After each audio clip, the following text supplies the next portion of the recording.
Good afternoon. I'm Elizabeth Leba with the Maryland Department of Health and Mental Hygiene, specifically the Center for STI Prevention, and I'd like to welcome you all here today to our 6th annual Sexual and Reproductive Health webinar series.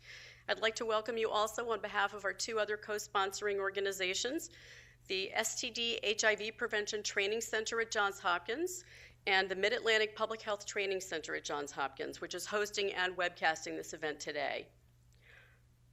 For those of you who are watching online, if you click on the link on your screen, you can email questions to our presenter throughout the entire webcast, or you can send any email questions to maPHTC@jhsph.edu. That's the Mid-Atlantic Public Health Training Center at the Johns Hopkins School of Public Health. Dr. Rompalo, who will be speaking today, should have her PowerPoint slides up on this website by this coming Friday, and within the next 2 weeks, the archived recorded webinar will be available as well. I'm going to turn this over to Barbara Conrad, the Chief of the Center for STI Prevention at the State Health Department, who will introduce our speaker today, Dr. Rompalo.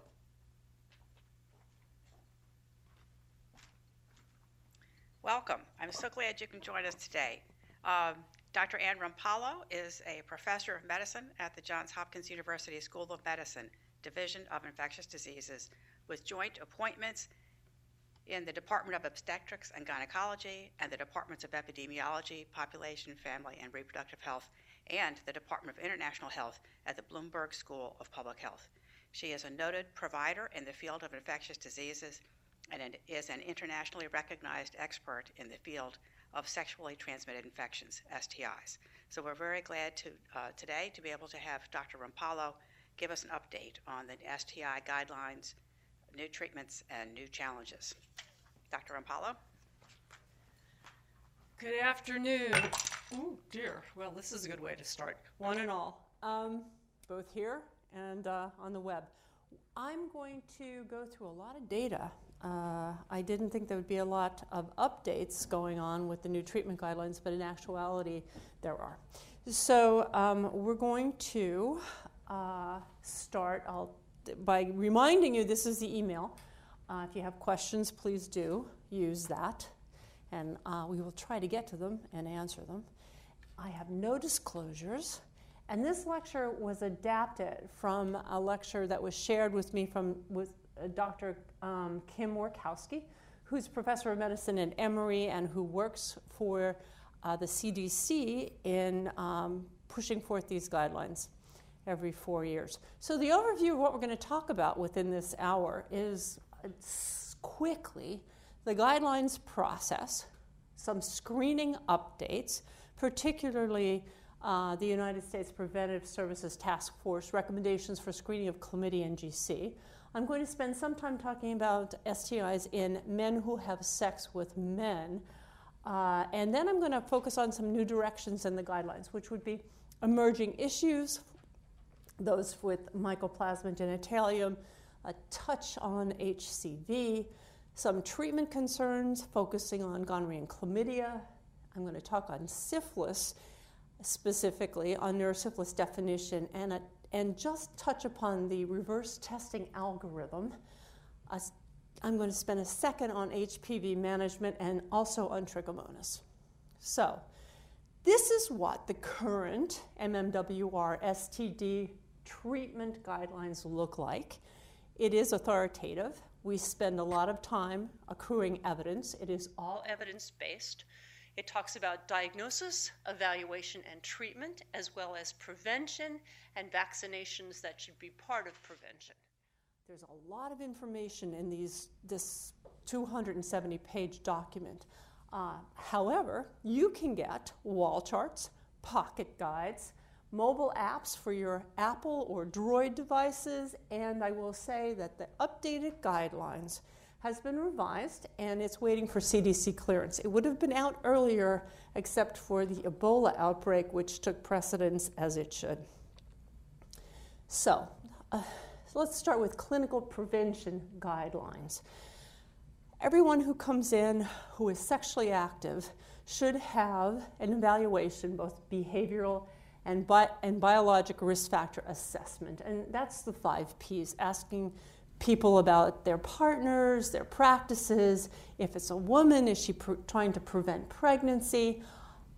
What's being used for protection against STDs? And what's the past history of STDs? These are the infamous 5 Ps, and that should be part of your regular assessment.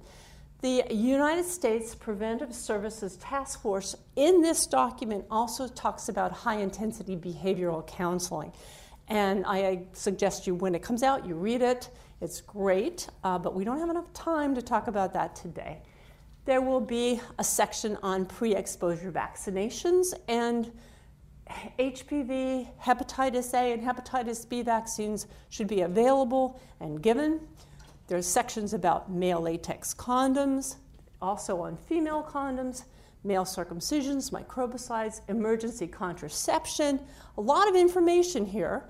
And now the new kid on the block is pre-exposure prophylaxis for HIV. Very important that we all know as providers who to talk to about this and how to prescribe it. And then there's a section on retesting after treatment, which I will touch upon. So I'm going to focus on chlamydia and gonorrhea screening. This might be a review, but that's okay for many of you. There should be annual screening of all sexually active women who are 25 years old and younger. You can screen older women, certainly, if they're at increased risk, which is listed here. But screening older women at low risk really is not recommended. Chlamydia screening for sexually active men is always and will continue to be an issue. However, there's insufficient evidence. Remember, this is an evidence-based document for general screening. So you should consider screening men, sexually active men, who are in high prevalence situations, such as adolescent clinics, corrections, or STD clinics. And generalized screening for gonorrhea in men is not recommended. Now, there are sections specifically zooming into special populations, and they're listed here. I'm sure many of you are already aware of this, but the new kid on the block is there is discussion about transgender men and women in the new treatment guidelines. So I suggest if you see this subpopulation, please take a look at the guidelines with that regard. I'm going to spend more time, though, focusing on what's written on screening for men who have sex with men, because there are a lot of documentation now in the past 10 years about an increase in recent or concurrent STI among HIV-infected individuals. There's increases in MSM of early syphilis, and you can see there's various and sundry references here. There's increases in rectal gonorrhea and chlamydia infections that have been reported.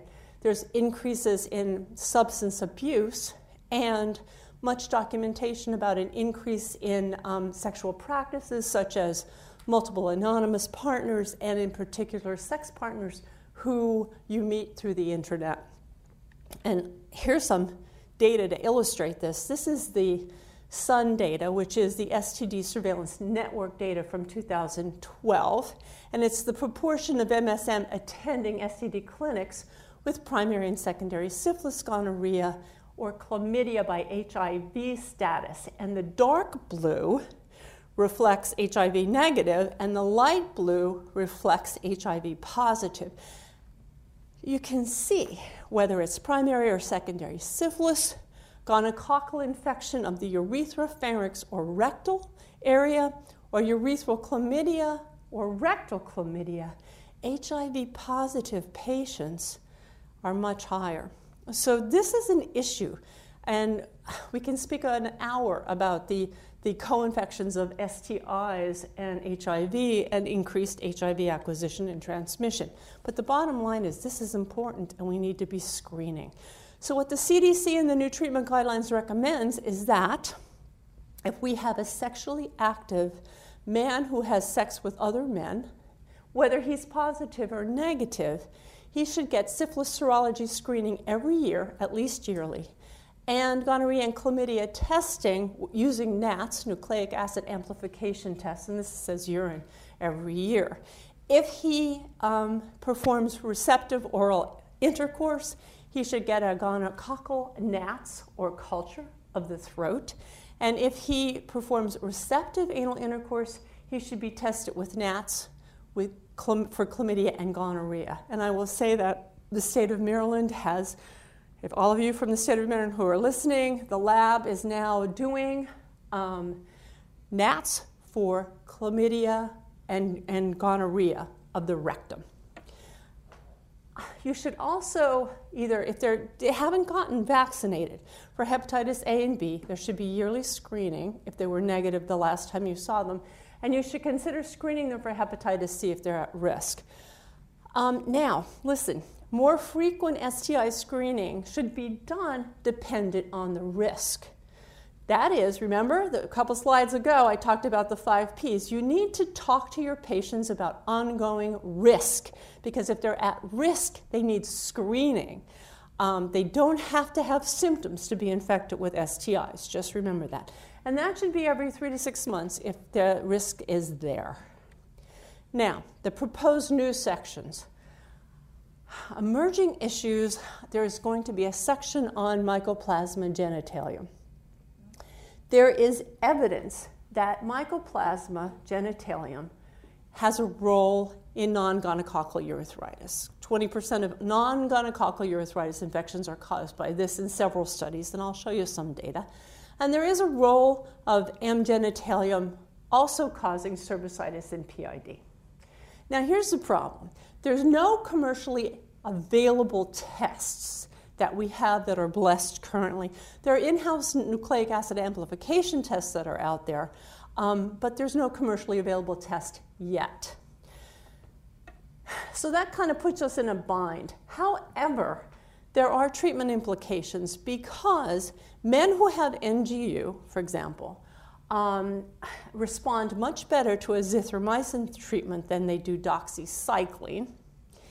There's conflicting data, however, whether you use a single dose of azithromycin, if that's good enough, or if we have to use extended doses. And unfortunately, we're seeing emerging resistance to azithromycin. So here's some data that was put together at the treatment guidelines and presented. There's observational studies. So listen, it's observational studies. They're not randomized controlled trials. So these are the data we're working with, 7 with doxycycline and about 14 with azithromycin. And the microbiologic cures are shown here. For doxycycline 7 to 9 day course, the microbiologic cure using that course is about 37%. And the range is shown here, according to the studies. For azithromycin, it's much better, but the range, again, is also shown here. And here's a randomized controlled trials that have been done. There's 3 listed here, and you can see with MGent, the cure rate for azithromycin is much better, no matter what study you go to, for MGent with azithromycin versus doxycycline. Now, also look at this. As the time has been marching along, the efficacy of azithromycin is not consistently high. And as over time, it seems to be declining. So this is an example of what do we use next. And you don't have to read every single one of these, nor will I. But this is the efficacy of moxifloxacin. Now, moxifloxacin has been given, if you look at this, anywhere from a 7-day course to a 14-day course. And these are the cure rates specifically focusing on, M. genitalium. And they look pretty good. But the most recent one, which is by Manhart in 2013, showed a decline with moxifloxacin. Now, moxifloxacin is an expensive drug right now. So there's a lot more information we need on this as the cause of NGU, as the diagnosis, and then finally, what's the best treatment? Other emerging issues. There's a section talking about sexually acquired HCV, hepatitis C virus. It's associated with unprotected receptive anal intercourse among, in particular these studies, MSM. It may be due to rough or poorly lubricated unprotected anal penetration, also fisting. and it's associated with any type of ulcerative STIs in the rectum, proctocolitis, that can be caused by lymphogranuloma venereum, which is LGV, and or syphilis. So it's recommended that MSM, whether they're positive or negative, have annual screening. And that could be yearly or actually, again, more frequently according to the risk, such as, you know, the HCV prevalence among MSM population in your area, there's high-risk behavior, or the individual has an ulcerative STI or an STI-related proctitis or proctocolitis. So remember that acute HCV may be HCV antibody negative if the CD4 count in the individual is less than 200.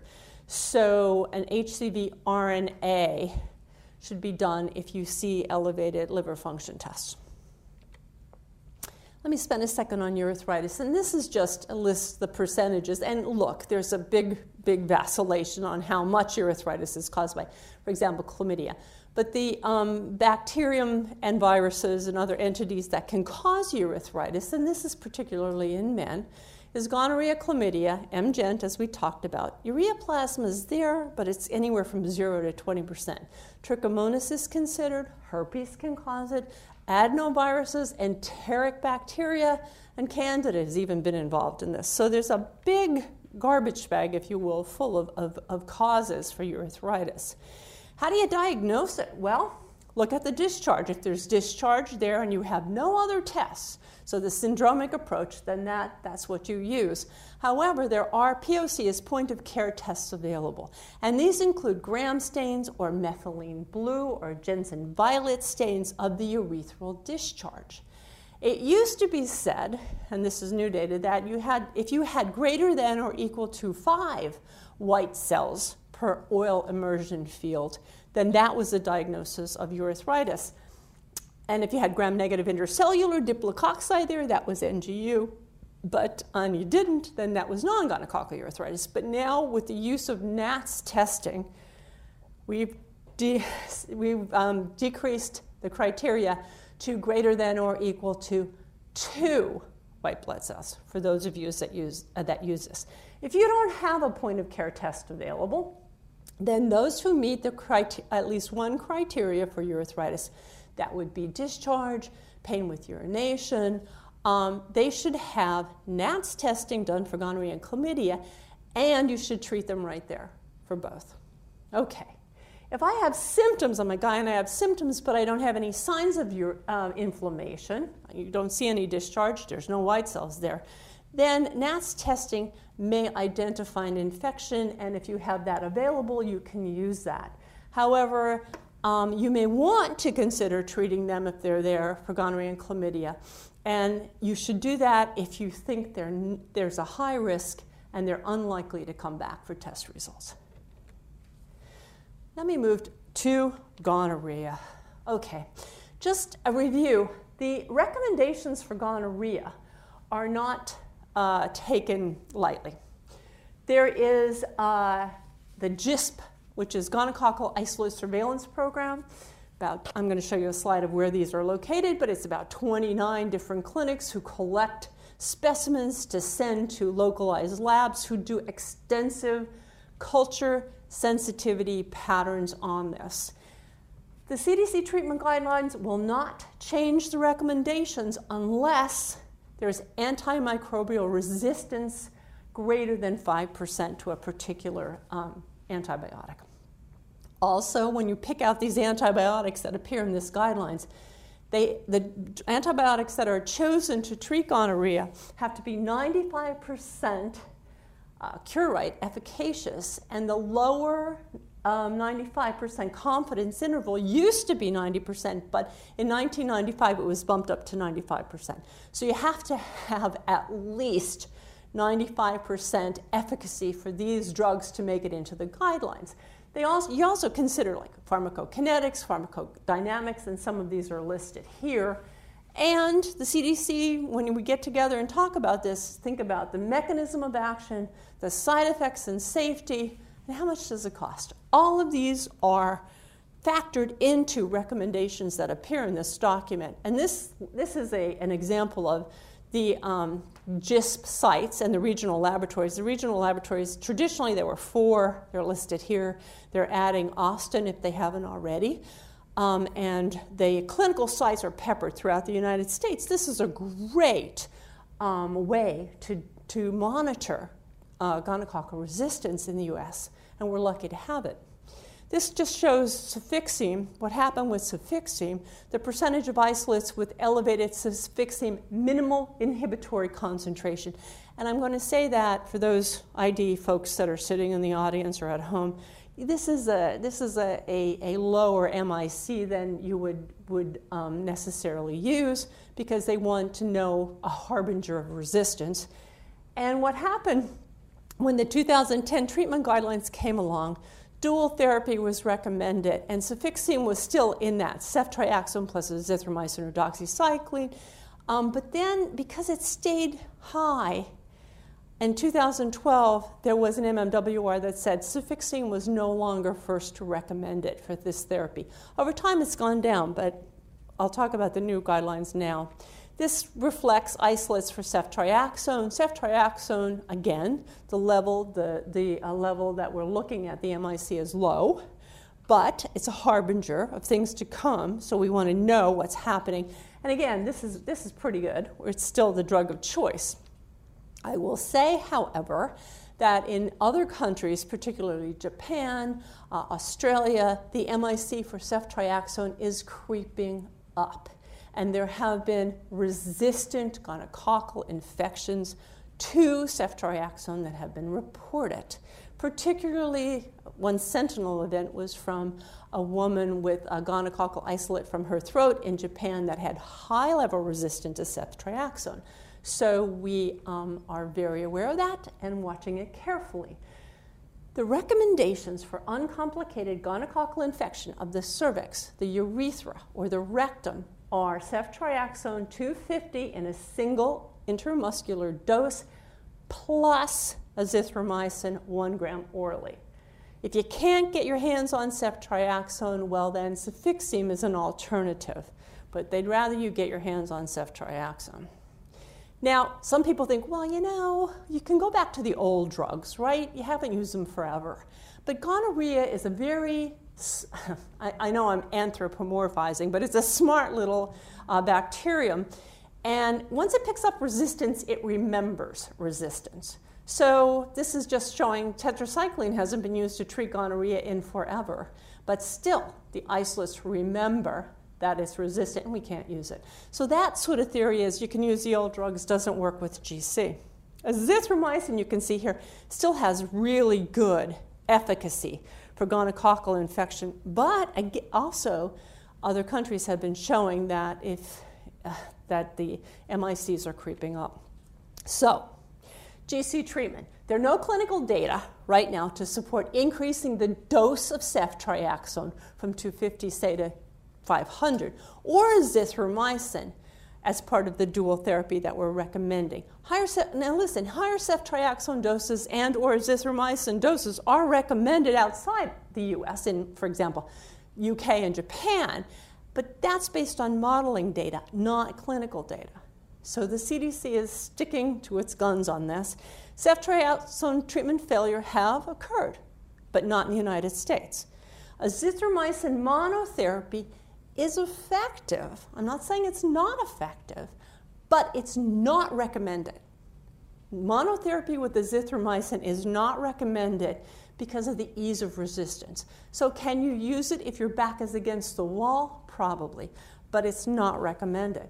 Test of cure is not needed. You don't have to do a test of cure if you treat urogenital or rectal infections with the recommended or alternative therapies. But if you use anything except ceftriaxone and azithromycin for pharyngeal GC, you do have to do a test of cure. So if you use anything outside of the recommended or alternate treatment for pharyngeal GC, you do. Why? Because GC of the throat shares a lot of information with other organisms in the throat, and usually that's where resistance first pops up, because they like to share resistance.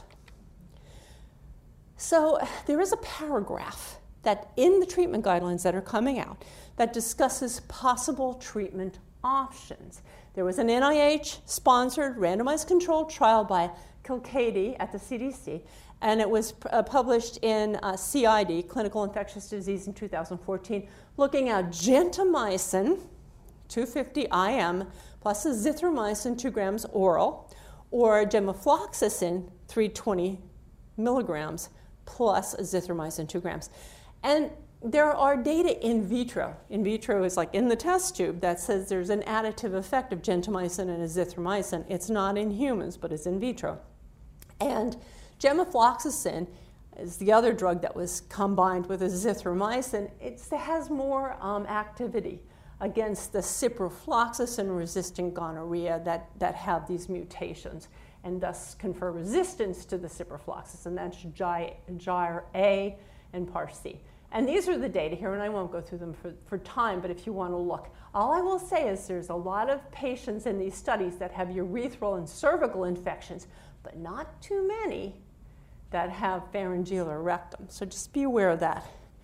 These are expensive drugs, or with gentamicin, it's a shot that's not unpainful, if I can say it that way.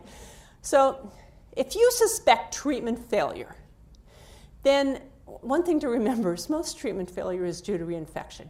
So if treatment failure is suspect, then you should indeed obtain culture, find who's doing culture, and send that culture to either the state or your laboratory if they're doing it, and request susceptibility testing. So treat. If you think the reinfection is likely, and you treat it with ceftriaxone and azithromycin, then you can give it again. Same dose, same regimen. If you treat it with Cefixime, the oral Cefixime and azithromycin, then you should treat with a shot of ceftriaxone and the azithromycin. If treatment failure is suspected and you run out of options, then what we talked about in the previous slide is, if you can get your hands on it, is available. You need to report this to the local or state health department.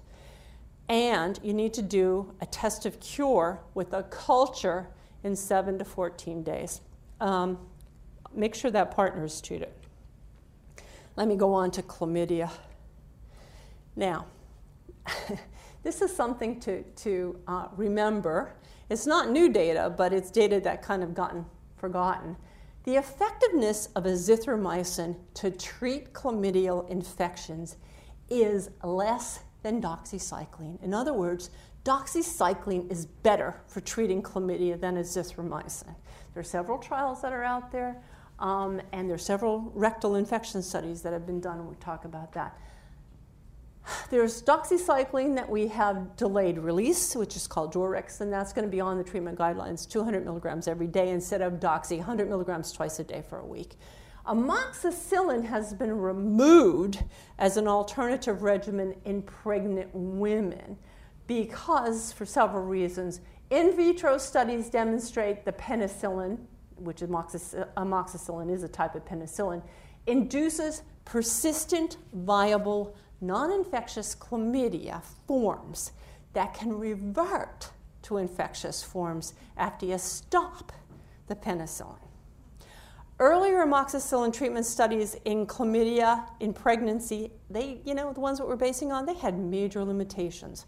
So, and this finally, a randomized controlled trial by Kakmar and Associates showed higher test of cure using a NATS test, LCR, ligase chain reaction, with azithromycin versus amoxicillin. So amoxicillin's fallen to the wayside.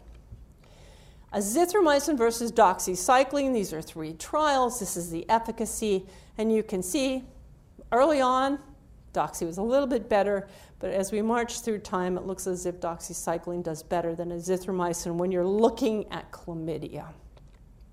And these are some of the studies. And again, I put this slide up there for you to look at for data. Syphilis. Syphilis is back. And it's back big time, and it's back among men who have sex with men. Here's primary and secondary stage syphilis reported from the 2012 data by stage, sex, and sexual behavior. And looking at primary and secondary, primary being dark blue, secondary being light blue. Look at MSM. We have a lot of it, is what I'm trying to say.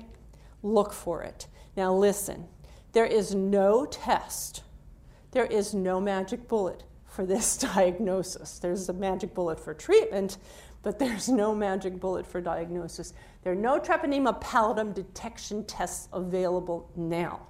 So we're stuck with serology, okay?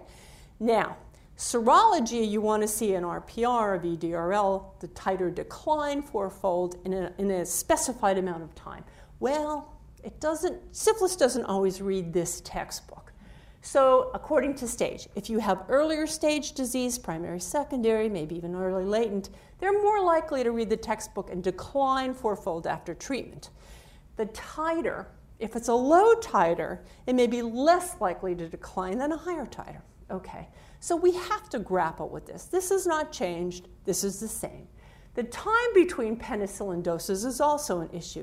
If I have primary or secondary, or even if you can diagnose me with early latent, one dose, 2.4 million units of long-acting bicillin, benzathine penicillin is great.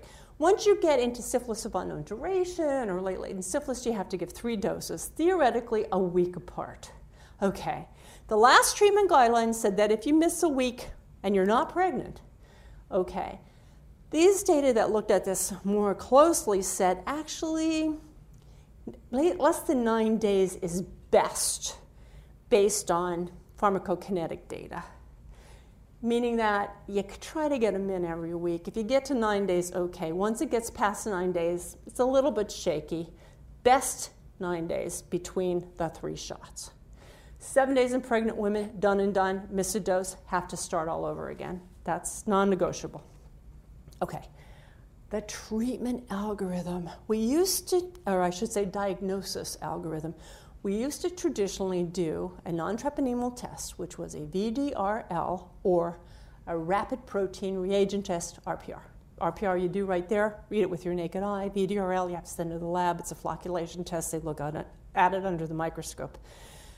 And then if it was positive, we'd confirm it with a specific treponemal test, like a FTA, TPPA, et cetera.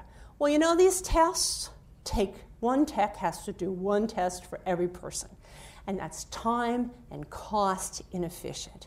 So there's new tests, which are enzyme immunoassay or chemiluminescent assays, where you can run 100 serologies in a card in one go. And this is much more, I'd say, cost beneficial to the labs. So this is the new algorithm. I just want you to pay attention. You have an EIA or a CIA. These are the new screening tests that if they're negative, everything stops. It's done. Stop. You don't have syphilis. If it's positive, then you need to do an RPR or a VDRL. And if that's positive, then it's up to the clinician. Yes, you have syphilis. Now, where are you in the stage of syphilis? Are you treated old infection? Are you a new infection? Where are you? And the staging. You're not left out of that. You have to figure that out. If it's RPR negative, however, another treponemal test needs to be done. So that could be a TPPA or an FTA. When that test, that TPPA is negative, syphilis is unlikely. Again, look at your patient. Look at your patient. If you think that they may be at risk for syphilis or in an incubation stage, then you know what? These tests may not have caught up with the infection. If it's TPPA positive, you got EIA positive, RPR negative, TPPA positive, you have to figure out where that person is in the stages of syphilis. Now, if that sounds complicated, it is. And there's, a half-an-hour lecture I can give on that. But this is how we're not everyone's doing this, but we're moving more and more toward it, so be aware. All right. Treatment is the same. There's no difference, okay? For penicillin alternatives, you have doxycycline and ceftriaxone. Quite frankly, that's been the same. Now, azithromycin was mentioned a couple treatment guidelines ago. But the problem is that azithromycin, the Treponema pallidum has come up with a mutation that allows it to laugh in the face of azithromycin. So it's more common in men who have sex with men, and we do not use it, therefore, in these populations particularly, and we don't use it in pregnancy. So honestly, azithromycin in the US is frowned upon for the treatment of syphilis. Okay. Evaluation of central nervous system involvement, neurosyphilis. Listen, for sake of time, anyone who has syphilis, serologic evidence of syphilis or signs or symptoms of syphilis, and has neurologic signs or symptoms, whether that be a facial droop, blindness decrease, and we're having more reports of blindness with syphilis in HIV positive and negative men, auditory findings, meningitis, stroke. Anyone who has neurologic signs and symptoms needs a spinal tap. So we're just going to stop there. Neurosyphilis diagnosis is it's difficult. There is no one way to diagnose neurosyphilis, and it's written here. CSF test, cell count, a protein, a reactive CSF VDRL. With reactive, you have any of these, and you also have a reactive blood test, peripheral blood test, that shows the person has syphilis, and you may or may not have neurologic signs or symptoms. Again, what I said, LP. Anyone who has a blood test positive for syphilis or signs or symptoms and also has neuroocular symptoms needs an LP. If you think they're a serologic failure, they haven't declined their titer fourfold in the requisite amount of time, or they have tertiary syphilis, they need a spinal tap. Okay. Now there are some data that say, some studies, and mostly about in Dr. Christina Mora from Seattle, in HIV positive patients, many of them showed abnormalities, CSF abnormalities, if they had a CD4 count less than 350 or RPR titer greater than 132. So some experts recommend if you have a HIV positive patient with these indicators that they need a spinal tap. However, other data say that unless you have neurologic signs or symptoms, we don't know the value of an LP. So yes, there are some debate about this, but this is how the guidelines are going to stand on this topic. A mention of lymphogranuloma venereum, and remember, LGV is a type of chlamydia. It's serovariety L1, L2, L3. It tends to cause nasty proctocolitis, and there have been some outbreaks in men or women who have receptive rectal sex, but there have been outbreaks in the past 10 years of proctocolitis being caused primarily by LGV among HIV positive MSM. And so MSM who present with this proctocolitis signs or symptoms, bloody discharge, diarrhea, rectal pain, they should be tested with a rectal nucleic acid amplification test for chlamydia. Now, listen, you can do PCR-based genotyping looking specifically for LGV versus non-LGV strains, but you're not going to get these results in real time. And you have to find the laboratory that actually does that. So proctocolitis, plus or minus perianal ulcers, you have a patient that comes in with that, you think it's sexually transmitted, you should presumptively treat for LGV. And instead of 1 week of doxycycline twice a day, it's actually 21 days. Painful perianal only, perianal ulcers or mucosal ulcers that you see on an endoscopy, you should think about herpes for that. And syphilis, whether it's painful or not. Syphilis is always in the differential diagnosis with ulcers. Okay, let me speak on genital herpes. Now, quite frankly, there are not a lot of new data on genital herpes. Points to remember, however, increasing proportion of anogenital infections are indeed due to herpes type 1, as opposed to herpes type 2. Most anogenital infections are herpes type 2, but we are seeing more HSV1, and it could be related to oral sex. It's both in young females and in MSM. Don't bother with an IgM test, because right now the IgM tests are not useful. There are serologic tests that you can use. They're listed here. There's Herb Select for HSV2 ELISA and for HSV1 ELISA. But mind you, they're not 100% perfect. There could be false positives. And this is at a low index value. So if the lab is using low indexes to call this test positive, you may be getting more false positives, and you need to let them know. And for herpes, Herb Select HSV1 ELISA, it can be insensitive, actually. So if you're relying on these two tests, it could be problematic. There is a paper that is circulating that compares all of these in different populations. I'm one of the authors, but don't blame me. I don't know where the paper is. I think it's in CDC clearance. I'm not sure. But it's great, and when it comes out, it will show the difference between tests and among different populations. So I think the 2015 treatment guidelines may come out before this paper does. There's no change in recommended therapy. Okay, a word on HPV. Now, if you haven't heard, I think in February 2015, the new 9-valent HPV vaccine has become available. It's FDA blessed. Not every clinic has it. It's not rolled out completely yet. And I can't tell you the cost. So right now, what you have is ACIP HPV vaccine recommendations from 2014, and they have not been updated. I will tell you, I just listened to a webinar. It was conducted by the CDC, and basically, if you are starting someone on the HPV vaccine, which is the 9-valent, and you get your hands on, or I'm sorry, the 4-valent, and you get your hands on the 9-valent, then the next time if you shoot up someone with the 4 and they come in and the 9-valent is available, then give them the 9-valent.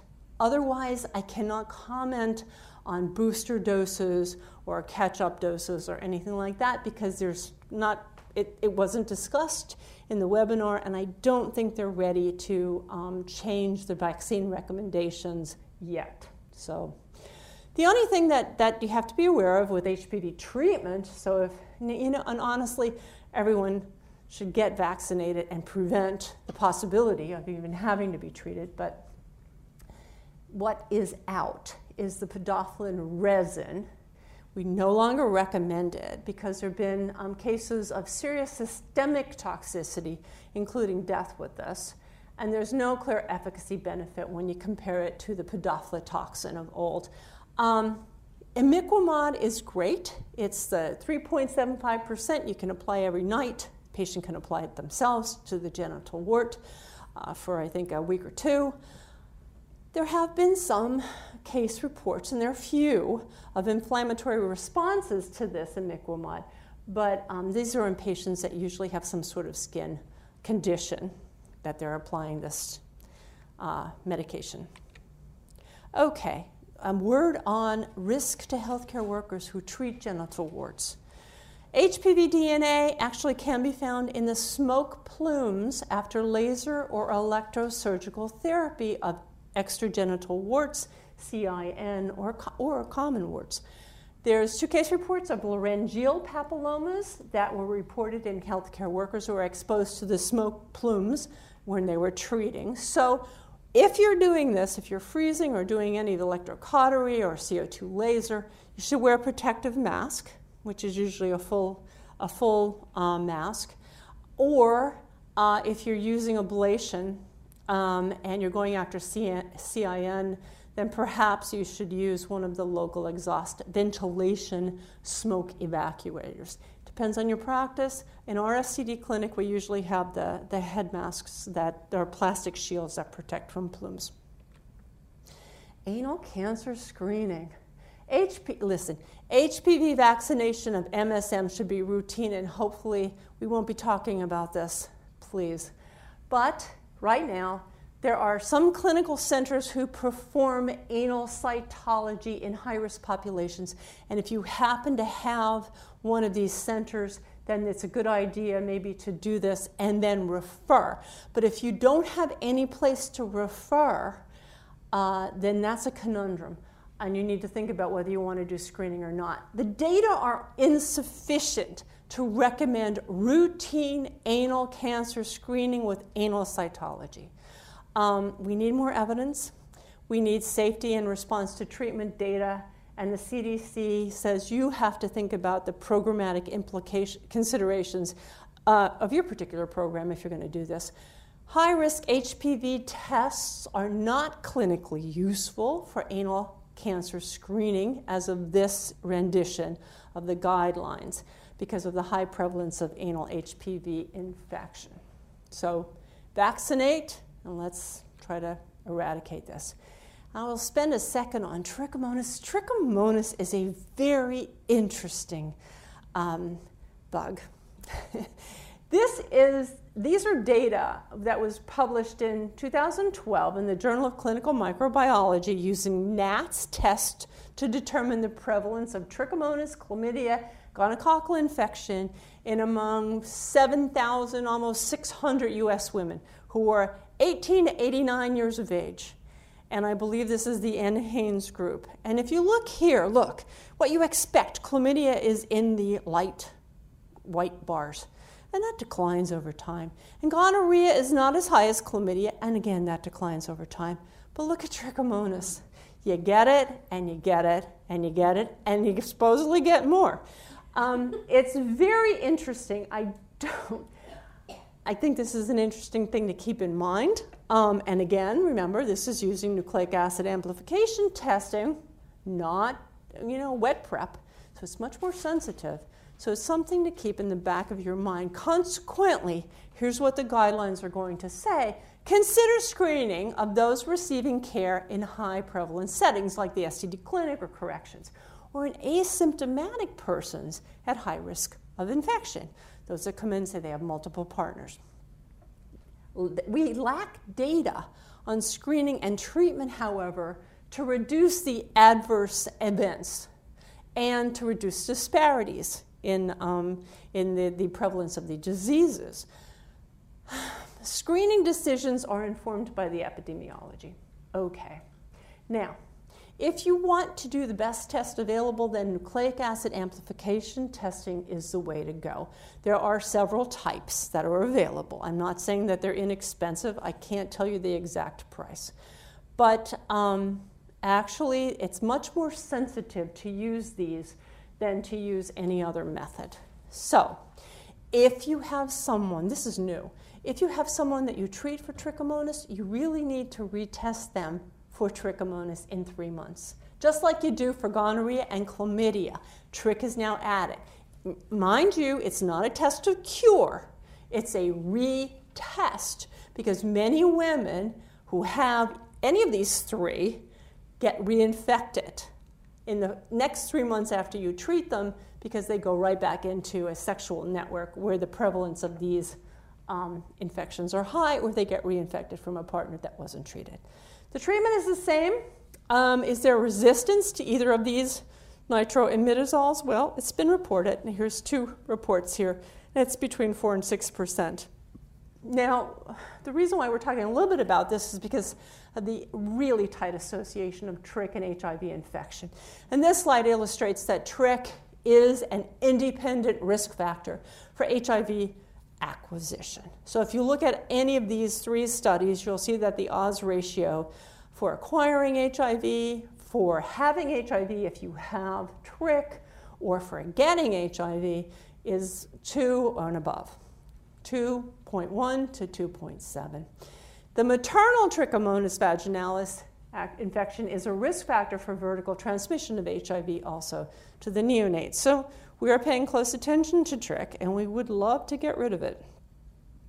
So there is a section about how to deal and treat Trichomonas in HIV infection. We know that women with HIV infection should receive screening when they come in for HIV care. They enter the continuum of care. And annually, if they're sexually active, it has been associated with PID, although this is an old study. And there have been data that show that if you treat Trichomonas and the woman also has her HIV, it does decrease genital HIV shedding, and that's a good thing. However, if you're going to treat with a longer course. You need to give metronidazole 500 milligrams twice a day for 7 days, not 2, or you can give tinidazole for longer. The factors that may influence whether the woman clears her trick or not could be whether she has concomitant BV infection, is she on adequate ARVs, antiretroviral therapy, what else is going on in the vaginal ecology. Now, that's great. This is HIV infection in women. We don't have enough data to make any suggestions and extend these recommendations to men. But again, you should retest. After you treat someone, you should retest in 3 months. BV. Nothing's really new right now on BV as far as treatment, but there is a nice section on recurrent bacterial vaginosis, which I know plagues a lot of women and their clinicians. And these are the listed things that we talk about. And I'll just highlight some. Biweekly suppression with metronidazole gel, and that was a randomized controlled trial. And that was given for 4 to 6 months, and it seemed to be working. And then it's a combination of either metronidazole or tinidazole gel or oral tablets for extended periods. And you can read about this in the guidelines. We are awaiting data that will inform us about treatment and how good it is with regard to if the woman is vitamin D deficient or if it has anything to do with her BV risk or what contraceptives she's taking. And there is an L. crispatus vaginal capsule, which would be really great for BV prevention, but that's in process and we don't have data yet to recommend any of that. In sexual assault in adults, well, the initial examination, you always have to individualize it, but you should think about NATS testing for gonorrhea, chlamydia, and NATS, or point-of-care test for trick. Always think about HIV screening, syphilis, and hepatitis B screening if they haven't gotten the vaccine. And the prophylaxis is written here. Empiric treatment for gonorrhea, chlamydia, trick. Think about and give emergency contraception if it's, appropriate. Post-exposure hepatitis B vaccination if she hasn't been, or he hasn't been vaccinated, HPV vaccination, and think about HIV post-exposure prophylaxis according to the risk. And the CDC has a brilliant algorithm that you can go to or have, I would suggest have on hand if the situation comes up. This is the motley crew that we're all here down at the CDC that met in Atlanta to review these guidelines, and if you have any problems, call any of these people except me. Okay, these are the resources. The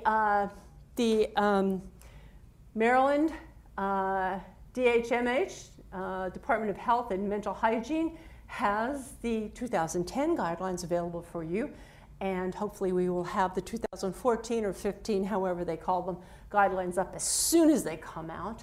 And there's some information if you need more from the state of Maryland with your questions. And remember, if you have questions that we need to discuss, you can email this to maPHTC@jhu.edu. And I'm going to try to take some questions now.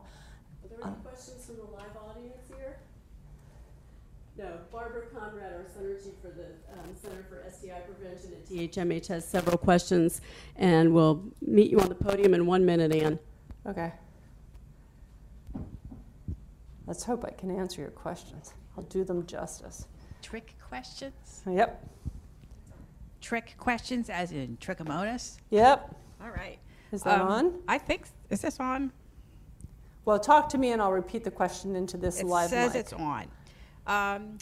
Does trick in a co-infected patient, co-infected with HIV, yes, also increase the risk for transmitting HIV to partners?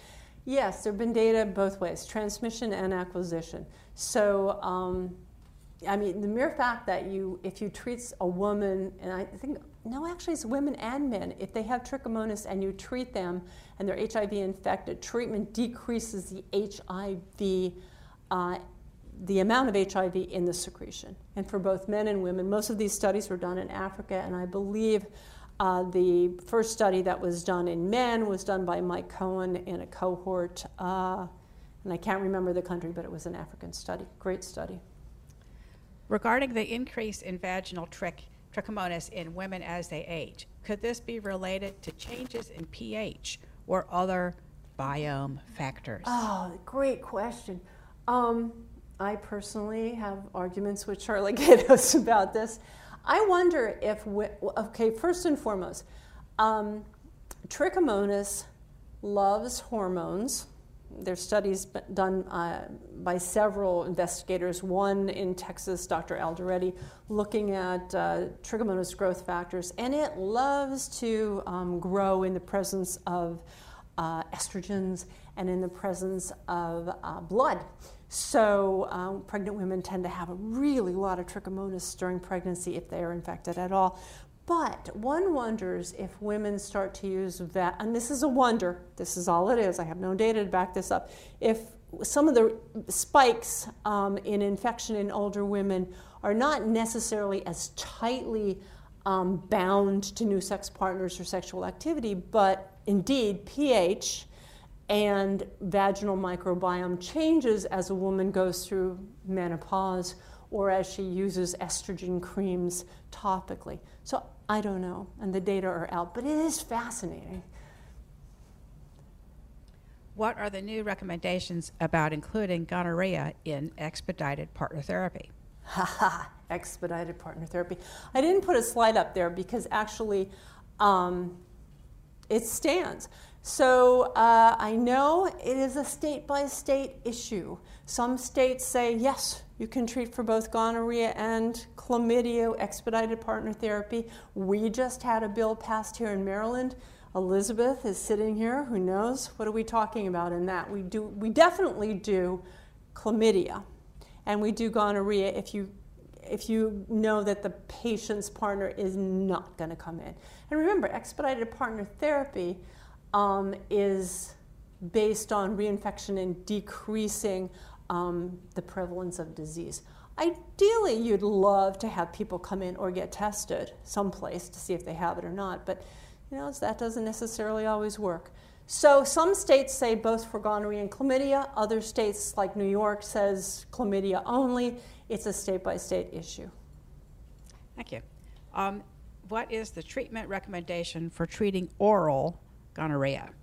What is the treatment recommendation for treating oral gonorrhea? It is Ceftriaxone 250 plus azithromycin. Alternate is the same, but if you have to go with Cefixime, then you have to go with Cefixime. But if you do anything except those two recommendations, you got to do a test or cure. Now, the problem with oropharyngeal gonorrhea, remember, and it has its own section. They're watching me for time. Let me know if I'm going over. Is that it's asymptomatic most of the time. You need to screen according to risk. And finally, it historically has been difficult to treat. I mean, all this stuff. Ceftriaxone is great. Cefixime has been great, but we just want to be very careful. So as it comes out, unless things change, it's almost the same. It is the same, except they talk more about the alternative therapies in the treatment guidelines. Okay, thank you. Any further audiences? And audiences from the questions, right? Any questions from the audience? No? And nothing else coming in online, so I think we're... Okay. Well, thank you one and all for coming and listening, and those of you that listen in the near future when this is put up, if you have any questions, then hopefully maybe we can send them to DHMH, and Elizabeth LeBeau will shoot them to me. I just volunteered her. Yes, all right, thank you very much, one and all. Okay. We appreciate it. And remember, April is STD Awareness Month. Yes. Get yourself tested, get yourself treated, get yourself talking about STDs. Yes. So thank you, Dr. Rompalo, and thank you all for participating. Just to remind you, today's PowerPoint presentation will be posted on the website in the next couple of days, and the webcast archive should be available in about 2 weeks. Thank you. Thanks again.